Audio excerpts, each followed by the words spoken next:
सन्मानी साली प्रतीत पराग पुंजम नीलांबुज श्यामल कोमलांग सीता समर्पित महागा पाणा महाशाय चारुचापम नमामि रामं रघुवंशनाथं अतुलितबलधामं भीम शैलावनी धनुषं ज्ञानी नामाग्रगण्यं सकल गुणनिधानं माने रणरामधीशं रघुपति प्रियभक्तं मातजातं नमामि रघुपति प्रियभक्तं मातजातं नमामि लिखि सिया रामचंद्र शंकर हरि ओम। परमपिता परमात्मा भगवान श्री रामचंद्र जी के सिमन कंपा से असीम कृपा से आप सभी यहाँ पर बैठे हो भगवान की कथा सुनने, भगवान श्री रामचंद्र जी की पावन कथा को सुनने के लिए। आइए संसमाज हम अंतिम मंडली है और अंतिम मंडली के रूप में अंतिम प्रसादी के रूप में मिला है श्री रामचरित मानस का षष्ठम सोपान लंका कांड दोहा क्रमांक 105, जहाँ पर गोस्वामी श्री तुलसीदास जी महाराज ने लिखा क्या, गिरिजा जासु नाम जापी मुनि काट ही वो सो की बंधतर आवे व्यापक विश्व निवास सो की बंधतर आवे व्यापक विश्व निवास। आइए वहां पर का कथा प्रसंग है। कथा प्रसंग में प्रवेश करने से पूर्व गोस्वामी बाबा जी ने इसका अर्थ लिखा है कि हे शिव जी कहते हैं हे गिरिजा, जिनका नाम जप करके मुनि भव की फांसी को काट डालते हैं, वे सर्वव्यापक और विश्व निवास प्रभु कहीं बंधन में आ सकते हैं। अब चलिए, पढ़ने से ऐसा समझ में नहीं आता जब तक इसको एक्सप्लेन नहीं किया जाए। आप सभी को पता है कि महाराज दशरथ जी से कैकेयी माँ ने 2 वरदान मांगी थी, भरत के लिए युवराज पद और दूसरा वरदान राम जी के लिए वनवास। राम लक्ष्मण सीता तीनों वन में आए, पंचवटी में भगवान का निवास हुआ। रावण माता सीता का हरण करके ले जाता है, इधर भगवान राम भैया लक्ष्मण माता सीता जी की खोज करते हैं। सुग्रीव से मित्रता होती है भगवान की किष्किंधा कांड में। पूरे वानर दलों के द्वारा पता लगाया जाता है कि माता सीता कहाँ है। हनुमान जी के द्वारा पता लगाया जाता है कि माता सीता को रावण ने बंदनी बना करके रखा है। सिया जी का संदेश, सीता का संदेश राम जी को दिया जाता है। अब देरी किस बात की, पूरे वानर दल लंका कांड के प्रारंभ में राम सेतु बांध का निर्माण करके लंका पर चढ़ाई करते हैं। अब लंका पर चढ़ाई हो गई, भगवान कहते हैं क्यों ना एक बार रावण को और मनाया जाए। रावण अगर मान जाए तो ठीक है। अब रावण को 14 लोगों ने 17 प्रकार से समझाने का प्रयास किया, लेकिन रावण माना नहीं। अंत में युद्ध की स्थिति बन गई। अब युद्ध की स्थिति बनी तो राम दल और रावण दल के बीच में अब युद्ध प्रारंभ हो गया। भगवान ने युद्ध नीति का नियम लागू किया। युद्ध नीति का नियम क्या कहता है, बोले साम दाम दंड भेद, ये 4 नियम होते हैं कि पहले आप समझाओ, ना समझे तो पैसा दे करके समझाओ, पैसा दे करके भी ना समझे तो दंड दो, और दंड दे करके भी अगर सामने वाला व्यक्ति ना समझे तो देश निकाला कर देना चाहिए। युद्ध नीति का ये 4 नियम होता, साम दाम दंड भेद। अब भगवान ने समझाया, रावण को नहीं माना। शांति दूत अंगद को भेजा कि जाओ समझा करके, और नहीं माना। अब दंड देने की पारी आ गई कि अब रावण के साथ युद्ध करना चाहिए। युद्ध के मैदान पर है एक और राम दल है, एक और रावण दल है। हाहाकार मच रहा है, इतना हाहाकार, इतना युद्ध, इतना लड़ाई। कभी रावण हावी हो रहा है, कभी रावण के जितने दल के लोग हैं असुर लोग हावी हो रहे हैं किस पर, वानरों के ऊपर। कभी वानर हावी हो रहे हैं असुर दलों के ऊपर। मतलब युद्ध बराबर में है, टक्कर में है। अब धीरे धीरे करके रावण का पूरा कुल समाप्त हो रहा है। अक्षय कुमार तो चला गया, उसका पुत्र अक्षय कुमार। अब अक्षय कुमार को तो हनुमान जी ने ही निपटा दिया था पहले ही सुंदरकांड में। अब स्थिति ये आ रही है कि रावण का जो कुल है वो धीरे धीरे विनाश की ओर जा रहा है। धीरे धीरे उसके कुल के लोग मरते जा रहे हैं। अब रावण ने क्या किया कि बात तो बन नहीं रही है, धीरे धीरे मेरा जो कुल है वो समाप्त हो जा रहा है। तो रावण क्या करते हैं, अपने भाई कुंभकर्ण को जगाता है। कुंभकर्ण, ये वो कुंभकर्ण है भाई, रावण, विभीषण और कुंभकर्ण, ये तीनों भाई हैं। तो कुंभकर्ण ये तीनों भाई ने ही भगवान ब्रह्मा जी से वरदान मांगा था। तो कुंभकर्ण ने ये वरदान मांगा था ब्रह्मा जी से कि मैं 6 महीने तक निद्रा करूं और 1 दिन का जागरण करूं। अब जैसे 6 महीने की निद्रा कुंभकर्ण की संपूर्ण होती है, रावण कहता है कि सुन भाई कुंभकर्ण, तुम्हें राम से युद्ध करना है। कुंभकर्ण कहता है क्यों क्यों युद्ध करूं मैं? रावण कहता है कि मैंने सीता का हरण कर लिया है, राम की पत्नी सीता का हरण कर लिया, इसलिए राम और रावण का युद्ध चल रहा है, दोनों दलों का युद्ध चल रहा है, सहायता करनी होगी। कुंभकर्ण कहता है कैसा मूर्ख है रावण, तू दूसरे की पत्नी का हरण करके लाया है। अरे जिस राम को लोग पूजा करते हैं, जिस राम को भगवान मानते हैं, तो उसी राम की पत्नी सीता का हरण करके लाया है। अभी भी समय है रावण, बदल जा, तेरे जीवन का समय है, वापस कर दे सीता को।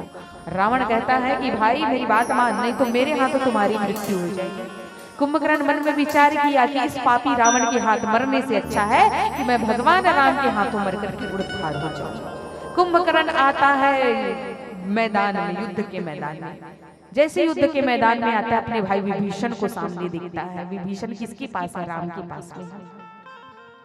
कुंभकर्ण कहता है विभीषण अपने ही भाई रावण के साथ गद्दारी। विभीषण कहता है कि मैंने गद्दारी नहीं की है भैया, स्वयं रावण ने मुझे लात मार करके बाहर निकाला। और जब किसी मनुष्य का स्थान उसके घर में ना होना, तो उसे भगवान की शरणागति कर लेनी चाहिए।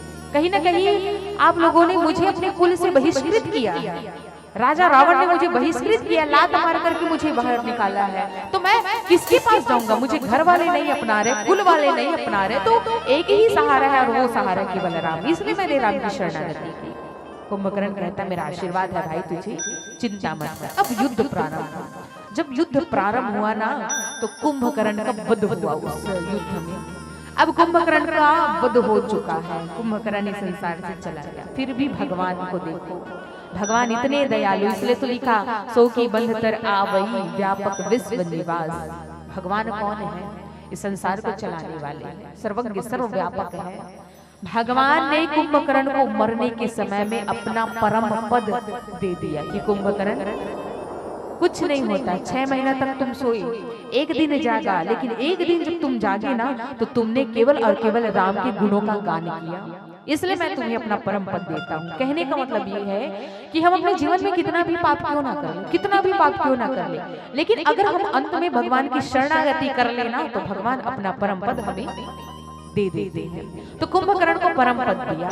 अब ये समाचार मिला किसको? लंकेश दशानन रावण को मिला। कहा बताया कि आपके छोटे भाई कुंभकर्ण का वध भगवान राम ने कर दिया। अब रावण सर पकड़ लिया, पूरी सभा में सन्नाटा है। जो लंका रावण के गर्जना से चमकती थी, रावण के हाहाकार से कांपती थी, आज वो पूरा लंका की सभा जो है शांत है, सन्नाटे में है। रावण अपने भाई के वियोग में रो रहा है, कुल का विनाश हो रहा है। अब भाई 14 लोगों ने 17 बार से समझाया, उसके बाद भी रावण को समझ में नहीं आया, अपने पूरे कुल का विनाश कर रहा है रावण। अब सभा में जब रावण कहता है कि अब मैं किसे भेजूं युद्ध के लिए, तब उस सभा में रावण का पुत्र मेघनाद उस सभा में बैठा है। मेघनाद यानी इंद्रजीत को कहते मेघनाद। इसका नाम मेघनाद क्यों है? क्योंकि ये वो मेघनाद है जिसने इंद्र को भी जीता है, जिसके गर्जना से पूरी बिजलियां बादल गरजने लगती है। ऐसे मेघ को जीतने वाला, ऐसा इंद्र को जीतने वाला है ये रावण का बेटा इंद्रजीत, जिसे मेघनाद भी कहा जाता है। मेघनाद तमतमाते हुए खड़ा होता है, कहता है कि पिताजी चिंता मत करो, हम जाएंगे अब युद्ध के मैदान में। अगर मैंने दोनों भाई को सबक नहीं सिखाया ना, दोनों भाई यानी राम और लक्ष्मण को सबक नहीं सिखाया ना, तो मेरा नाम भी मेघनाद नहीं, मैं भी लंकेश मतलब ब्राह्मण कुल का पुत्र नहीं कहलाऊंगा, अगर मैंने राम और लक्ष्मण को सबक नहीं सिखाया। रावण कहता आशीर्वाद पुत्र, जाओ जा करके राम और लक्ष्मण का वध करो। और आइए सन समाज आगे क्या होता है। मेघनाद अब आएगा कहाँ? बोले युद्ध के मैदान में। अब युद्ध के मैदान में आने के बाद क्या होता है, एक सुंदर से भजन के पश्चात हम जानने का प्रयास करें। श्री रामचंद्र की जय।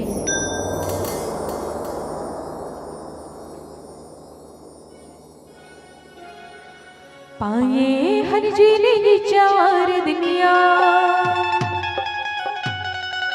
माटी माया माई सारी दुनिया, हरि भक्ति भजन भुलाई डारे, माया मोह मल्ला मिलाई डारे।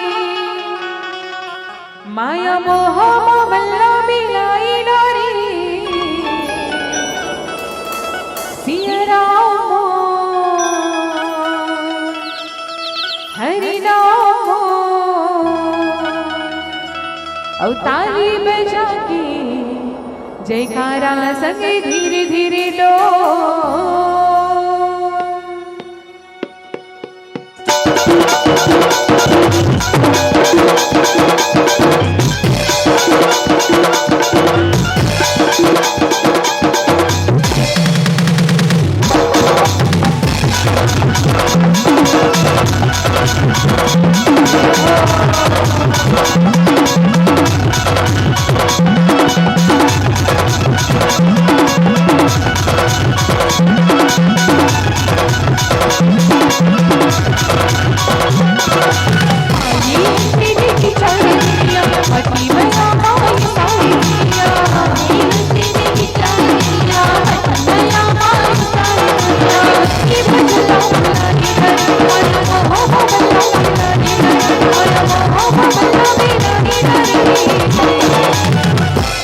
दीदी हो खाली पीली नहीं बैठ पाए है ना।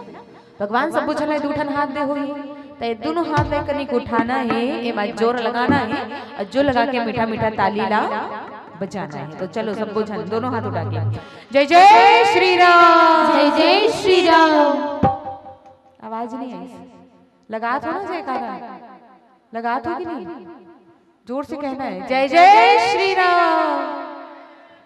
अब भैया मन के तो आवाज नहीं आता, दीदी मन के बढ़िया आवाज आता है। भैया मन निवेदन है करीब जोर से भैया हो जय जय श्री राम। अब लगा कि मैं भीमपुरी के मंच पर बैठी हूँ, तो निवेदन है सभी दोनों हाथ उठा के जयकारे के साथ मीठी मीठी तालियों के साथ कहना है क्या सिया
लेकिन मैं चाहता हूँ कि एक कनिक आप मैंने भजन ला हमारे साथ में गावो।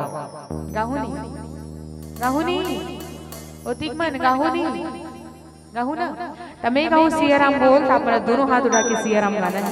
मैं गाऊँ हरि नाम बोल, तो भैया वो दोनों हाथ उठा के हरि नाम गाना है। ठीक है, चलो लेडीज इज फर्स्ट। दीदी सियाराम बोल, बस वो अतरी चवाज है। एक निकल जोर से सियाराम बोल, क्या बात, हरि नाम बोल, अब जोर से भैया हो, हरि नाम बोल, सियाराम बोल। तुम्हारे मन के घर वाला का नाम ला ले तैसे ला जाते, घर वाला का नाम ला लेवत का, भगवान के नाम ला लेवत ना, तो जोर से बोलना है भगवान के नाम ला। सियाराम बोल, क्या बात, हरि नाम बोल। और चना हुई चबाथे जिकर मुंह में दांत होते, चना हुई चबाथे जिकर मुंह में दांत होते, और ताली हुई बजाते जिकर दोनों। कौन कौन ना हाथ दे, एक बार हाथ उठा दिखाओ तो, कौन कौन ना हाथ दे, नहीं दे का ढाल के मतलब दे है ना, दे है ना। हाँ, ते हाथ में उठाना है, एमा जोर लगाना है, और जोर लगा के जयकारा लगाना है। बोले साचे दरबार की जय, सियाराम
मैदान में मेघनाद खड़ा है, उसके सामने में कौन खड़ा है, बोले लक्ष्मण खड़ा है।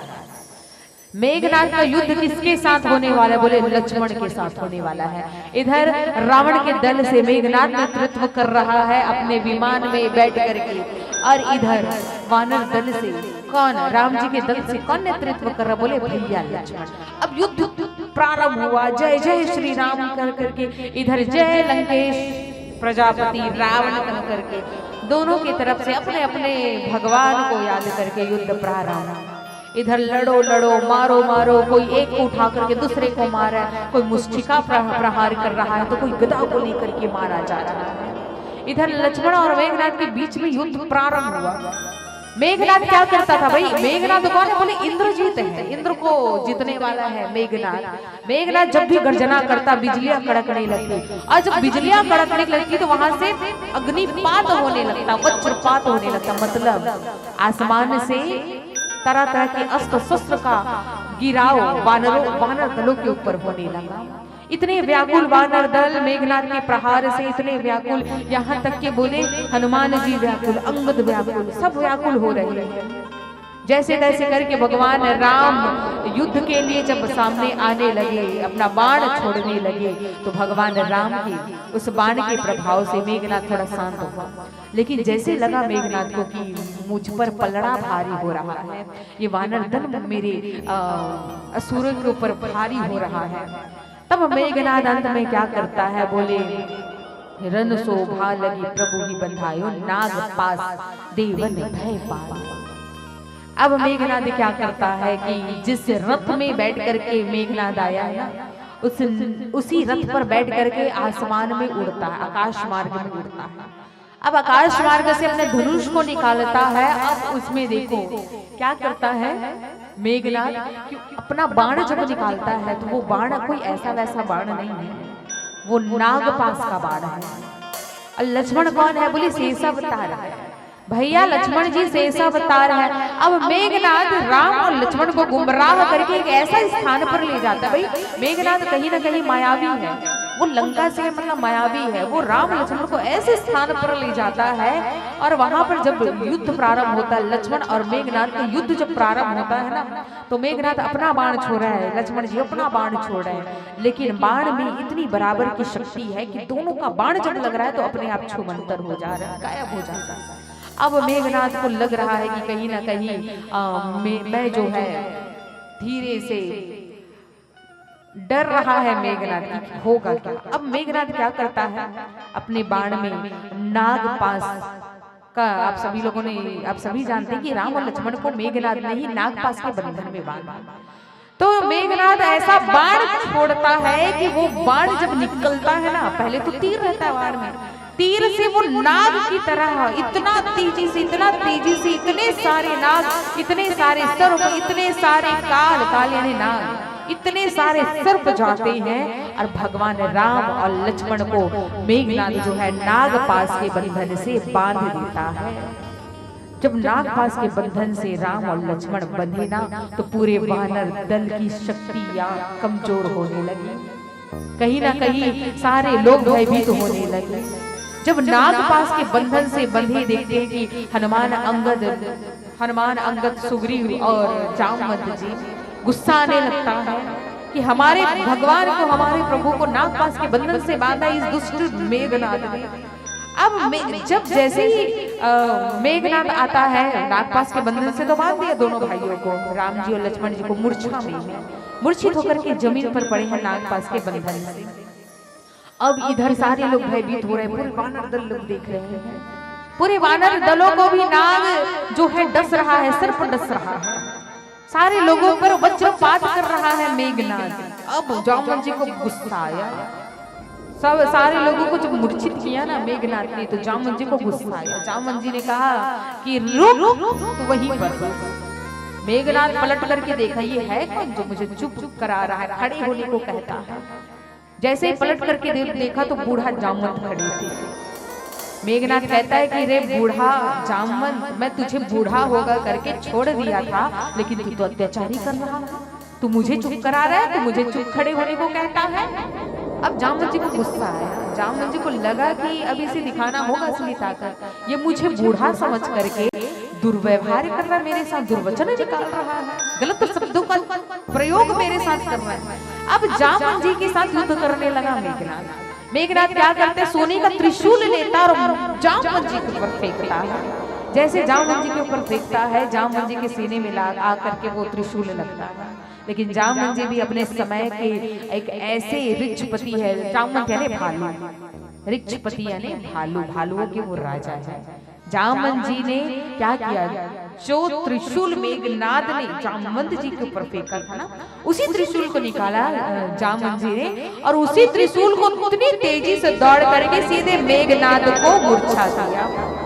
क्योंकि भाई कोई ऐसे वैसे लोग नहीं थे राम जी के दल में। हनुमान जी कौन है, बोले अतुलित बल के धाम है। अंगद कौन है, बाली पुत्र अंगद है। कोई ऐसे वैसे लोग नहीं थे राम जी के दल में। जामवंत जी भी अपने समय के एक ऐसे बलवान भालू, एक ऐसे बलवान ऋक्षपति थे जिन्होंने जब भगवान ने वामन से विराट रूप धारण किया ना, तो ये वही जामवंत जी है जिसने 7 प्रतिक्षण मतलब भगवान के विशाल रूप का 7 परिक्रमा लगा करके, इतनी तेजी से 7 परिक्रमा लगा करके उनके विशाल रूप का दर्शन किया था। ये वो जामवंत जी है। तो जामवंत जी ने निकाला त्रिशूल और जा करके मेघनाद के सीने में लगा दिया। जामवंत जी मेघनाद जो मूर्छित हो गए। और जब मेघनाद मूर्छित हुआ ना, तो वो रणभूमि में नहीं था, वो अपने महल पहुंच चुका था। मतलब इतना मायावी, इतना माया हुआ, इतना षड्यंत्र हुआ उस युद्ध में। अब इधर सारे लोग भयभीत हैं। गोस्वामी बाबा जी ने लिखा कि रण शोभा लगी प्रभु ही बंधायो, नागपाश देवन भय पायो। क्या वो राम नागपाश के बंधन से बंध सकता है? क्या वो लक्ष्मण नागपाश के बंधन से बंध सकता है? जो स्वयं शेषावतार है, जो लक्ष्मण, क्या वो नागपाश के बंधन से बंध सकता है? नहीं बंध सकता। लेकिन भगवान लीला कर रहे हैं। देखिए श्री रामचरितमानस में भगवान ने 5 प्रकार की लीलाएं की हैं। बाल लीला, विवाह लीला, वन लीला, रण लीला और राज्य लीला, ये 5 लीलाएं की है अलग अलग प्रकार की। जब जब भगवान ने लीला की है तब तब किसी न किसी लोगों को भगवान की लीला को देख करके मोह हुआ है, भ्रम हुआ है। और आज भी अगर भगवान नागपाश के बंधन से बंधे हैं ना, तो भगवान लीला कर रहे हैं, नाटक कर रहे हैं, नहीं तो भाई जो दुनिया को बांध करके रखा है क्या उसे कोई बांध सकता है? इसी महिमा का वर्णन गिरिजा जासु नाम जपी मुनि कट्टी काट ही भाव पास सो की बंध तर आवई व्यापक विश्व निवास। इसी को भगवान शंकर माता पार्वती को बता रहे हैं कि हे गिरिजा, जिसका नाम जप करके मुनि लोग भाव सागर से पार हो जाते हैं, भाव बंधन से पार हो जाते हैं, क्या उस राम को कोई नागपाश का बंधन बांध सकता है? सारे लोग यही भगवान शंकर माता पार्वती जी से यही बात कर रहे हैं। जासु नाम सुमिरत एक बार, जिसके एक बार नाम का सुमरन करने से, राम नाम का सुमरन करने से लोग भव सागर पार हो सकते हैं, क्या उस राम को नागपाश का बंधन मान सकता है? लेकिन मैंने पहले कहा भगवान लीला कर रहे हैं। कौन सा लीला कर रहे हैं? बोले रण लीला कर रहे हैं। रण लीला यानी युद्ध लीला कर रहे हैं। युद्ध में जो लीला होनी चाहिए वो लीला कर रहे हैं। अब युद्ध में जब नागपाश के बंधन से बंधे ना भगवान, तो आइए आगे क्या होता है। नागपाश के बंधन से छुड़ाने के लिए किसको बुलाया जाता है, इस कथा प्रसंग पर विचार विमर्श करेंगे। सुंदर से भजन के पश्चात श्री रामचंद्र की जय।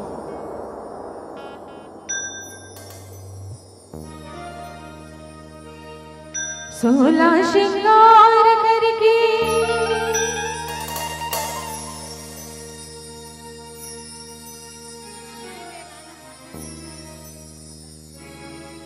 बोली शंकर भगवान की जय, श्यावर रामचंद्र की जय।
गिरजा जासु नाम जपी मुनि काटई भव पास। उस भगवान राम को कोई बंधन में नहीं बांध सकता, लेकिन भगवान नर लीला के कारण, वन लीला के कारण भगवान नागपाश के बंधन में बंध गए। अब नागपाश के बंधन से छुटकारा पाने के लिए किसको बुलाया गया? तो बोले गए देवता लोग। देवता लोगों ने देखा कि भगवान तो नागपाश के बंधन में बंधे हैं, छुड़ाएगा कौन? देवता लोग भय निराश हो गए, व्याकुल हो गए, इतने व्याकुल हो गए कि देवता लोग, सारे देवता लोग कहाँ गए? बोले गरुड़ के पास ले गए। गरुड़ कौन है? गरुड़ कौन है? तो बोले गरुड़ भगवान विष्णु जी का वाहन है। भगवान विष्णु जी तो स्वयं राम जी बन करके आ गए थे, राम बन करके आए हैं श्री हरि विष्णु जी। अब गरुड़ जो है, गरुड़ के पास में गए। देवताओं ने कहा कि गरुड़, भगवान जो है नागपाश के बंधन में बंधे हैं, और हमने सुना है कि नाग का भक्षण करने वाला कौन है? सर्पों को खाने वाला कौन है? बोले पक्षी खाता है सर्पों को, कीड़ा मकोड़ा खाने का काम कौन करता है? पक्षी का काम होता है। तो ये पक्षियों का राजा है गरुड़, पक्षियों का राजा है गरुड़। तो गरुड़ से विनती की गई, प्रार्थना की गई कि गरुड़ आपको जाना है और भगवान को नागपाश के बंधन से छुटकारा दिलवाना है। अब गरुड़ आया, गरुड़ ने देखा भाई आसमान में है गरुड़ और भगवान नीचे रणभूमि में पड़े हैं दोनों भाई नागपाश के बंधन में। अब गरुड़ ने देखा कि भगवान नागपाश के बंधन में बंधे हैं। भाई आपको तो लगेगा ना कुछ कि गरुड़ को भी लगा, जैसे कि मान लो की बात, इस देश का राष्ट्रपति जो है, हमारे इस देश का प्रधानमंत्री जो है, प्रधानमंत्री कौन है? पीएम मोदी जी है, आदरणीय नरेंद्र मोदी जी है।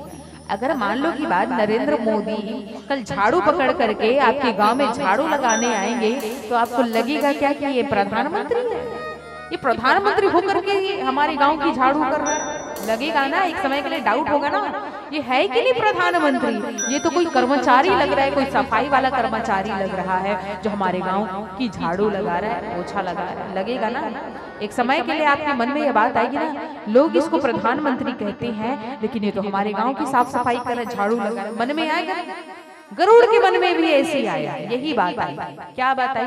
कि लोग इसको भगवान कहते हैं, लोग इसे परमात्मा कहते हैं, और ये भगवान होने के बावजूद ये कैसे नागपाश के बंधन में बंध गया?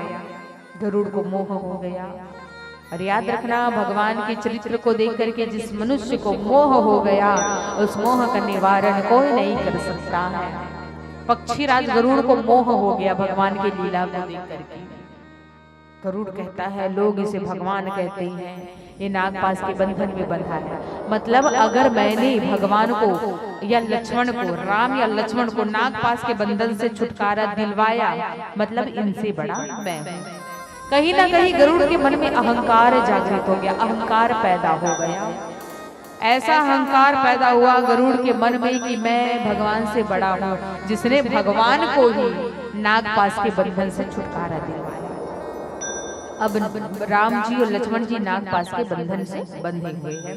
अब गरुड़ क्या कर रहा है? धीरे धीरे धीरे धीरे भगवान जो नागों से लिपटे हुए हैं, पूरी नागों ने जकड़ करके जो भगवान को रखा है ना, गरुड़ आता है एक एक करके सारे सर्पों को खाने लगता है, निकालने लगता है, सारे सर्पों को निकालने लगता है, एक एक करके पूरे सर्पों की छटाई करने लगता है।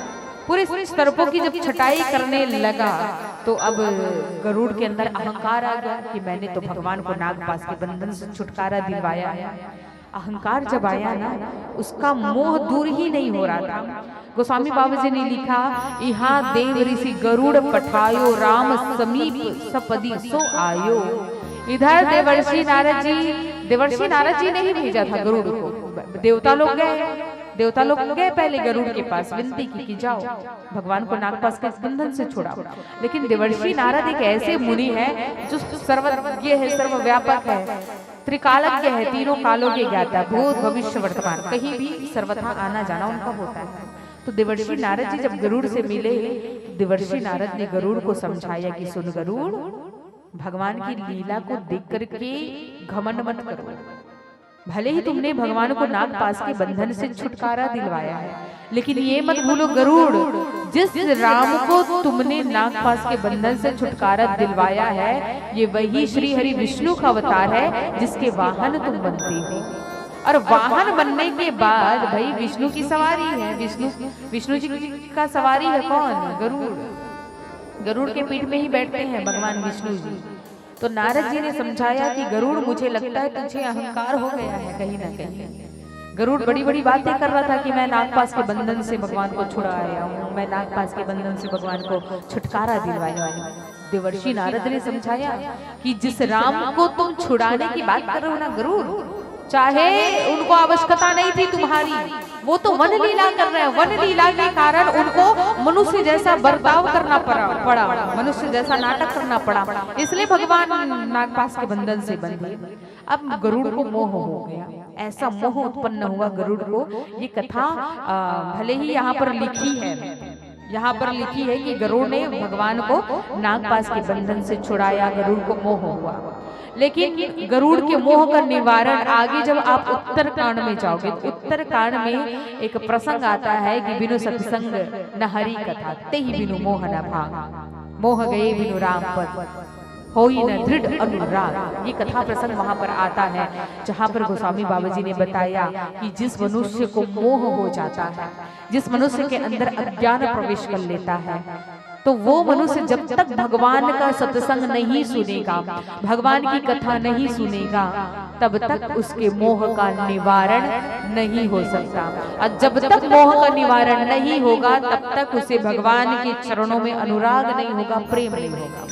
और आज ऐसा ही मोह उत्पन्न हुआ गरुड़ के हृदय में। 3 प्रकार के मोह होते हैं संसार, साध्य मोह, असाध्य मोह, कष्ट साध्य मोह, ये 3 प्रकार का मोह होता है। तो साध्य मोह हुआ किसे? बोले नारद जी को, स्वयं देवर्षि नारद को ये मोह हुआ। नारद जी को तब कब मोह हुआ?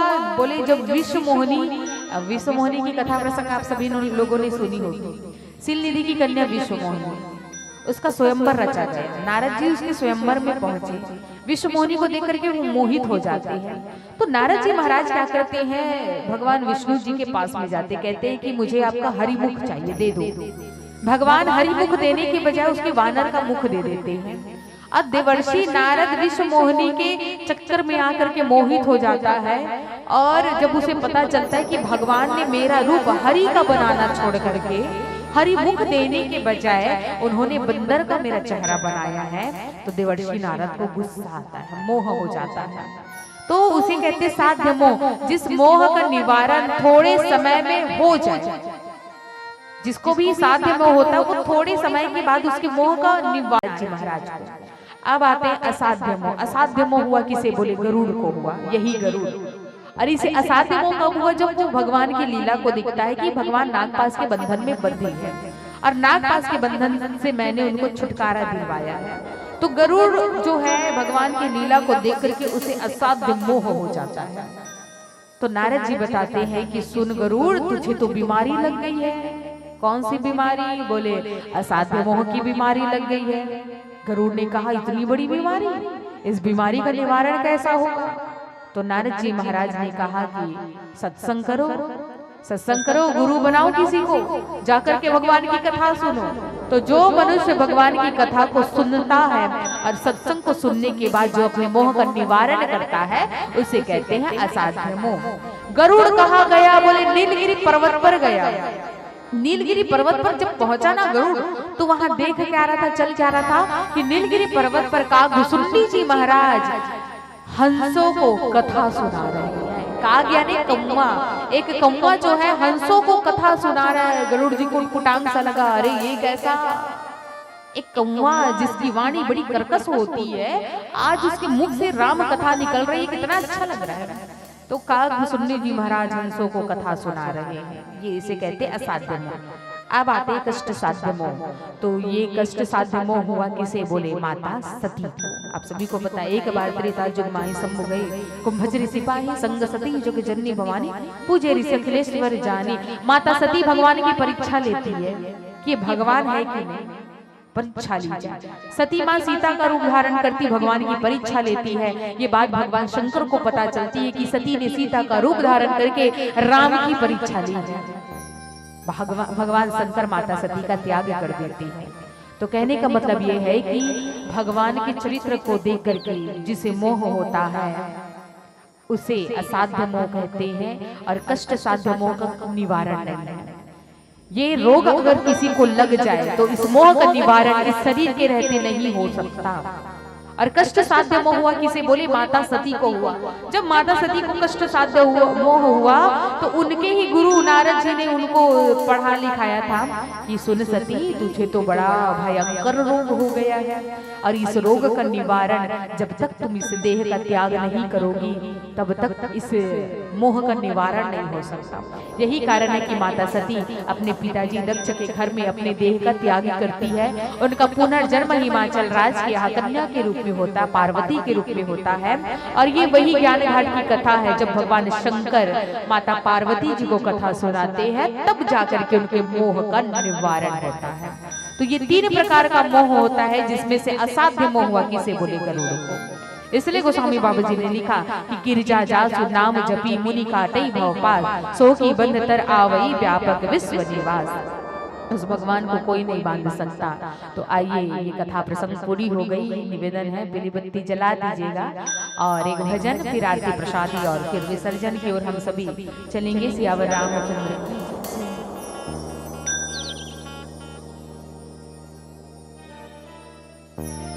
बोलिए, दुर्गा महारानी की जय, सांची दरबार की जय। 16 श्रृंगार करके लाली चुनरिया ओढ़े, 16 श्रृंगार करके लाली चुनरिया ओढ़े, उचलिया में भवानी अंगना मामो, उचलिया में हो मैया भुवना मामो।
मानस गंगा के निरंतर धार में बह रहे विनित श्रोता समाज में उपस्थित महाराज दशरथ जी के समान बैठे हमारे पितागण, महारानी कौशल्य जी के समान बैठी हमारी माता नन्हे मुन्ने बाल गोपाल। इस राम रसामृत रामचरण अनुरागी के चातर चकोर की नाई विराज संतगण आज अपनी भागीरथी प्रयास से इस मानस सत्संग को आयोजित करने वाले समस्त आयोजक जन, अपनी कोकिल कंठ से हमें संचालित करने वाले परम आदरणीय उद्घोषक महोदय जी, आइए आप सभी के पावन श्री चरण कमलों में हमारी मंडली श्री आराधना बालिका मानस परिवार कुंद्रू पारा बालोद सादर नमन करती है, प्रणाम अर्पित करती है, प्रणाम अर्पित करती है। आइए संत समाज, आज हम ऐसे तीर्थराज प्रयागराज रूपी सत्संग की तरिया में बैठे हैं जहाँ ज्ञान की सरस्वती, कर्म की यमुना और भक्ति की गंगा प्रवाहित होती है। तो चलिए ऐसे तीर्थराज प्रयागराज रूपी सत्संग की तरिया में चल करके गोता लगाने का प्रयास करें और अपने जीवन को ज्ञान, भक्ति और कर्म से जोड़ें। आइए मेरी कथा प्रसाद के रूप में मिला है श्री रामचरित मानस का षष्ठम सोपान लंका कांड दोहा क्रमांक 105, जहाँ पर गोस्वामी श्री तुलसीदास जी महाराज ने लिखा, गिरिजा जासु नाम जपी मुनि काटहि भाव पास, सो की बंध तर आवई व्यापक विश्व निवास। आइए ये वो पावन कथा प्रसंग है जहाँ पर भगवान शंकर जी माता उमा जी से वार्तालाप कर रहे हैं। युद्ध का समय चल रहा है और युद्ध के समय में कुंभकर्ण के मरने के बाद उस युद्ध मैदान में मेघनाद, रावण का पुत्र मेघनाद युद्ध करने आया है। तो आइए किस प्रकार से मेघनाद पूरे वानर दलों को व्याकुल कर रहा है, यही पर का कथा प्रसंग है, जिस प्रसंग को स्वयं महादेव भगवान शंकर जो है माता पार्वती जी को भगवान राम के नाम की महिमा का वर्णन कर रहे हैं। तो चलिए इस कथा प्रसंग पर विचार विमर्श करेंगे एक सुंदर से भजन के पश्चात। श्री रामचंद्र की जय। बोलिए दुर्गा महारानी की जय, सांचे दरबार की जय।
सिया मेरे रामचंद्र की जय, दुर्गा महारानी की जय, वंदे विदेह तनया पद पुण्य